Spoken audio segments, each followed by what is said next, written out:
de la típica del juicio puro práctico. Los conceptos del bien y del mal determinan primero un objeto a la voluntad. Pero ellos mismos se hallan bajo una regla práctica de la razón, que, si es razón pura, determina la voluntad a priori en consideración de su objeto. Ahora bien, si una acción, posible para nosotros en la sensibilidad, es caso que cae o no bajo la regla, esto pertenece decidirlo al juicio práctico, por medio del cual, lo que se ha dicho en la regla universalmente indio abstracto es aplicado indio concreto a una acción.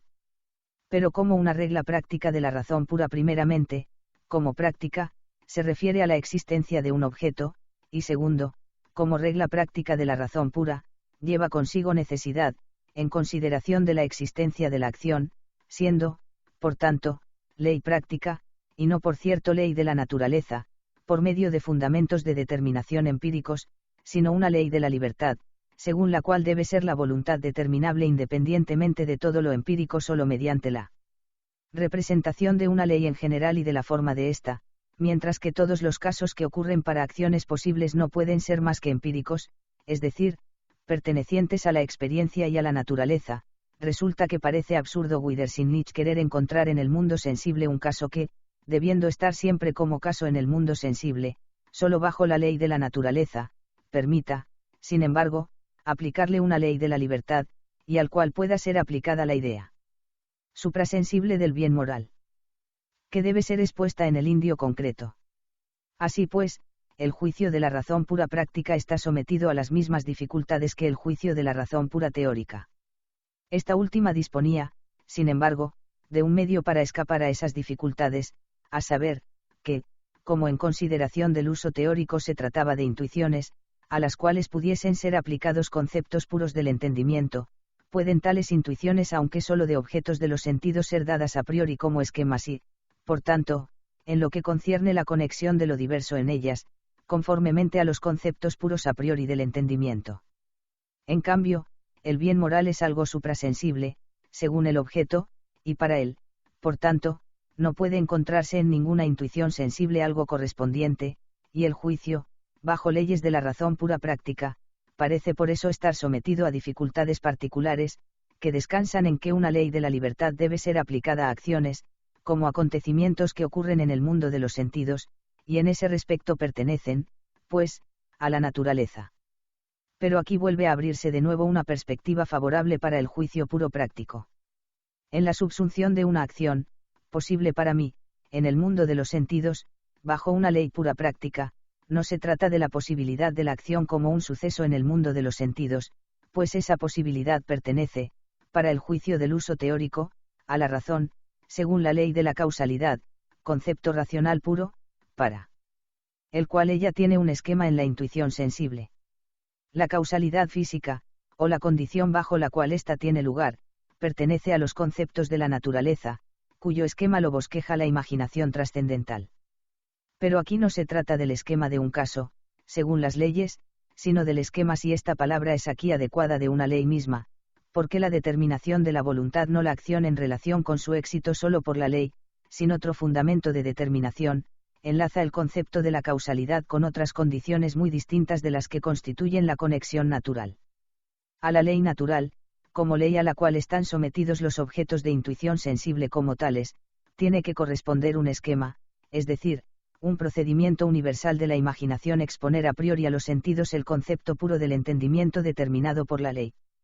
Pero bajo la ley de la libertad como causalidad no condicionada sensiblemente y, por tanto, también bajo el concepto del bien mencionado, no puede ponerse ninguna intuición, por consiguiente, ningún esquema para su aplicación indio concreto. Consiguientemente, la ley moral no tiene más facultad de conocimiento, que le proporcione aplicación a objetos de la naturaleza, que el entendimiento no la imaginación, el cual puede poner para el juicio, debajo de una idea de la razón, no un esquema de la sensibilidad, sino una ley, pero, sin embargo, una ley tal que puede ser expuesta indio concreto en objetos de los sentidos, por tanto, una ley de la naturaleza, pero solo según su forma, y esa ley podemos, pues, nombrarla el tipo de la ley moral. La regla del juicio bajo leyes de la razón pura práctica es esta: pregúntate a ti mismo si la acción que te propones, a suponer que debiera acontecer según una ley de la naturaleza, de la cual tú mismo fueras una parte, podrías considerarla como posible por tu voluntad.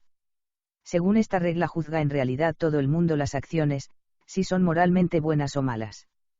Así se dice, como, si cada cual se permitiese engañar cuando cree proporcionarse su ventaja, o se considerase autorizado para abreviar su vida, tan pronto como le aplana un completo hastío de la misma, o viese la miseria ajena con completa indiferencia y tú pertenecieses a semejante orden de las cosas, te encontrarías en él con asentimiento de tu voluntad. Ahora bien, cada cual sabe que si él se permite secretamente el engaño, no por eso permite que lo haga todo el mundo, o que si se conduce sin cariño, pasando ello inadvertido, no ha de estar todo el mundo enseguida frente a él en igual disposición. Por eso esta comparación de la máxima de sus acciones con una ley natural universal no es fundamento de determinación de su voluntad. Pero esa ley universal es, sin embargo, un tipo del juicio de las máximas, según principios morales. Si la máxima de la acción no es de tal índole que sostenga la prueba con la forma de una ley de la naturaleza en general, es imposible moralmente.